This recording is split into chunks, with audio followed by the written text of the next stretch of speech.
Abdulbahar visited Britain as part of a wider tour of the West, journeying twice to Europe in 1911 and 1913, and on each occasion visiting Britain. In 1911, aged 67, Abdulbahar set off from Egypt, visiting Switzerland, England, and France, and then returned to Egypt. Whilst in England, he visited London with journeys out to Byfleet and Surrey and Bristol. In 1912 and 1913, aged 69 and a half, Abdulbahar set off from America, visiting England and Scotland, France, Germany, Austria, Hungary, and returned to Egypt. Whilst in Britain, he visited Liverpool, London, Oxford, Edinburgh, and Bristol. عبدالبهاء بین سالهای 1911 و 13 دو بار به بریتانیا سفر کرد و توی این سفرها از لندن، ادینبرو و بریستول هم دیدن کرد. دو بار به بریستول اومد و توی این مسیر قدم زد و در مهمانخانه کلیفتون که درست اونجا پشت سر منه ساکن بود.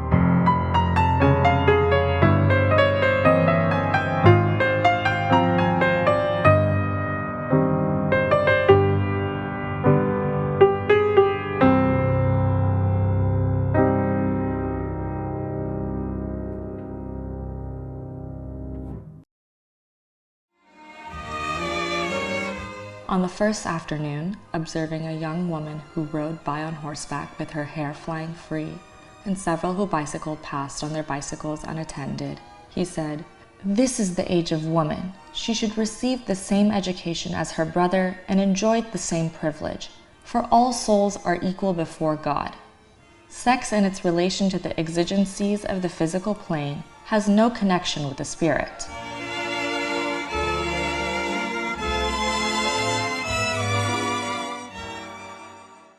عبدالبهاء انسان بسیار فوق‌العاده‌ای بود و برای ما یادگارهای موندگاری از خاطراتش، خدماتش و مهربونیاش به جا گذاشت که ما نسل به نسل به بچه‌هامون منتقل می‌کنیم. او برای ما الگویی بود که یاد بگیریم چطور میشه به معنای واقعی انسان بود. In 1903, Emmeline Pankhurst founded the Women's Social and Political Union to achieve women's suffrage. She was one of the most famous and influential British suffrage leaders. Her embrace of protest and direct action in the early 1900s marked a new phase in the battle for women's votes.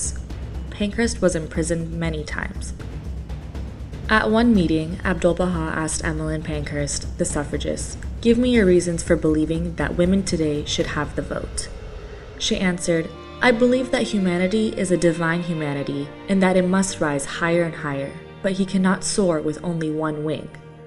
Abdulbahar expressed his pleasure at the answer and smiling replied, "But what will you do when one wing is stronger than the other?" She said, "Then we must strengthen the weaker wing." Abdulbahar smiled and asked, "What would you say if I proved to you that women is the stronger wing?" The answer came in the same bright vein, "You will earn my eternal gratitude."